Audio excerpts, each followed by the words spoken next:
Welcome back. This is my prediction and analysis dito po sa unang makakalaban ni Alex Ayala sa Cincinnati. Si Elena Gabriela Ruse from Romania. Tinalo niya si Magdalinet 6-0, 6-3 in straight draw. Si Ruse po ay 28 years old habang si Ayala is 21, mas batang-bata. 5'8 ang height ni Ruse, 5'9 naman si Alex Ayala. Right-handed si Ruse, career high niya, number 51 ang ranking niya. Grand Slam, Australian Open, naka third round siya, 2026. French Open, second round, 2025. Wimbledon, first round. US Open, naka third round siya in 2024. So medyo matagal na. Maganda rin ang service ni anong pangalan ito, ni Ruse. Wala pa siya nakakalaban sa top 10 sa world ranking. Ibig sabihin hindi pa siya umaabot sa mga ganong level, no? Unlike kay Alex Ayala, actually tinalo niya na ang 7 sa top 10 world ranking. At pinanood ko rin yung kanyang laban kay Magdalinet. Mabagal siya, although maganda yung kanyang service, pero may kabagalan siya. At yung kalaban niya na si Magdalinet ay mas mabagal, kaya siya nanalo. So my prediction is, kayang-kaya po ni Alex Ayala ang kalaban. Mananalo po siya in straight draw, 6-3, 6-3. Wala pa itong achievement na nakamit itong makakalaban niya. Unlike kay Alex Ayala, umabot siya sa 4th round sa Wimbledon. DC, nag-champion siya.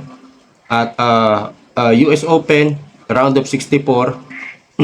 Alam niyo naman kung ano yung mga inabot, mga naging achievement ni Alex Ayala. Kumpiyansa po ako dito. Wag nga lang magkumpiyansa si Alex. Baka mag-overconfidence. Pero kayang-kaya po yung kalaban. 6-3, 6-3 straight draw. Yan po ang ating prediction. Alam ko naman na hindi mag-overconfidence si Alex Ayala dito sa laban niya. Dahil ano na yan professional na yan at meron naman yung buong team na nag-a-advise sa kanya. I'm sure hindi yan magkukumpiyansa. At ang importante pala dito po sa number of seeding. Alam nyo, si Alex Ayala ngayon ay number 17 seed. Kung ikaw pala, kasi ano to hanggang 32 seeds, no? Top 32 seeds. Dahil ito po ay WTA 1000 and 128 rounds. Ang top 32 pala, seeded 32, hinahati po yan sa dalawa. So 16 and 16. Okay? Kaya 32. Nagkataon naman si Alex Ayala ay number 17. So itong dalawang 16, yung top 16 at yung 17 hanggang 32, sila po pala yung paglalabanin. Ibig sabihin, yung mga kagrupo ni Alex Ayala, 17 to 32, makakaharap agad nila yung mga nasa top 10. Posibleng makaharap nila agad yung nasa top 10. Kagaya ni Anisimova. No, pag nanalo siya kay Ruse, ang makakaharap niya tiyak si Anisimova at ito ay nasa top 10 ranking. So third round pa lang, matindi na yung kalaban ni Alex Ayala. Pero kung ikaw pala ay nasa top 16 seeded, ang makakalaban mo yung 17 hanggang 32. Maaring ang makalaban mo pa yung top seed number 32. So talagang ganun yung pinoprotektahan yung mga nasa rank matataas na ranking. So ganun pala yung ginagawa dyan sa WTA.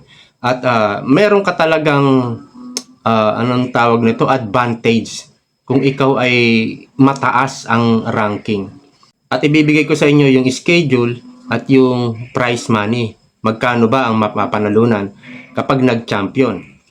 So, ang schedule po sa singles, first round, August 13 to 14, second round, 15 to 16, third round, 17 to 18, fourth round, August 19, quarterfinals, August 20, 21, semifinals, August 22, and final, August 23. At nandito po yung mga prize money. First round, ayan, may 10, no? May libre ng 10 points. At ang price nito ay $16,260. Ibig sabihin, may premyo na agad si Alex Ayala ng 16,200. Kung mananalo siya sa second round, plus 35 points, magkakaroon naman siya ng 26,255 prize. Sa third round, $47,375. Fourth round, 120 points.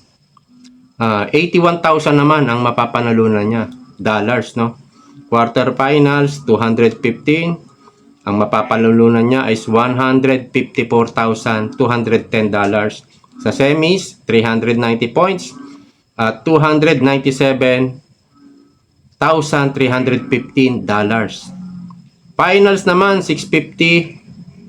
Finalists, 650. $564,920. Ang champion naman may 1,000 points. Ang premyo ay $1,085,220. So yan po ang mga prizes sa WTA 1000 Cincinnati Open. That's all folks. See you soon.